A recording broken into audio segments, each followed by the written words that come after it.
निश्चित भाव में मुझे प्रथम भी कही आसूँ बर्तमान ये सरकार जो गोमाता सुरक्षा गोवंश वृद्धि एवं आमर जो स्ट्रे एनिमल रही गोचालन हो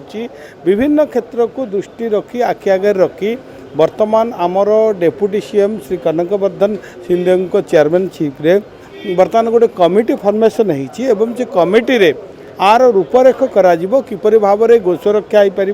गोचालन बंद हम गोहत्या बंद हम एवं गोवंश वृद्धि हम प्रत्येक दिग को नहीं आलोचना करा आगामी दिन में यही विषय पूरा पुंखानुपुंख भाव में आपण मान निकट अवगति हम निश्चित भाव में आप निश्चित रुहतु जे ओडिशा रे गोवंश वृद्धि होगा सहित गोचालन को मध्य रोकवा एवं जो माने गोचालन करुचंती गोहत्या करुचंती तांको विरुद्ध मध्य कठोर रु कठोर दंडर विधान करा जिवार व्यवस्था करा जाय।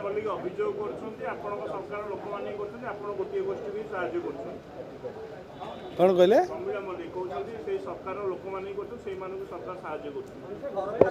ए सरकार होची लोक मानकर सरकार ए सरकार